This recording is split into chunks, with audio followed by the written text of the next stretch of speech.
महाराज म्हणतात की माझं खूप मोठं भाग्य आहे आणि म्हणून मला संतांची सेवा करायला मिळालेली आहे, असं या अभंगातनं सांगतात. काय म्हणतात बघूया. भाग्याचा उदय तेहे जोडी संत पाय, येथून या नठवू माथा, मरणा वाचुनी सर्वथा, होई बळकट माझ्या मना तुरे धीट, तुका आला लोटांगणी, भक्तिभाग्य झाली धनी. तर माझ्या भाग्याचा उदय झालेला आहे, माझं भाग्य उजळलेलं आहे आणि माझे भाग्य फळाला आले आहे. म्हणून मला आता संतांच्या पायाची सेवा करण्याचं भाग्य लाभलेलं आहे. त्यांच्या चरणावर ठेवलेले माझे मस्तक शेवटपर्यंत तसंच राहो असं ते प्रार्थना करतात. मरणाआधी ते तेथून किंचित देखील हलू नये, हीच काय ती माझी अपेक्षा आहे. संत सेवा करण्याची तुकाराम महाराजांची अपेक्षा आहे.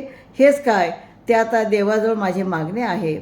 तुकोबाराय आपल्या मनाला बजावतात की हे मना, म्हणजे आपलं मन चंचळ आहे, कुठेही जात असतं. आणि म्हणून काय म्हणतात, हे मना तू आता बळकट हो, धीट हो, कारण भक्तिपंथावर चालणे वाटते तेवढे सोपे काम नाही, सरळ काम नाही.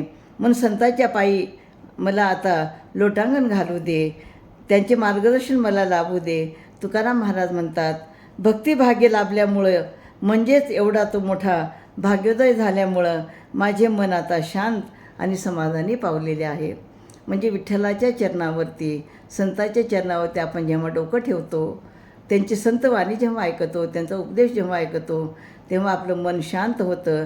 आणि हेच मला जे मिळालेलं आहे केवळ माझं भाग्य आहे, म्हणून मला मिळालेलं आहे. रामकृष्ण हरी.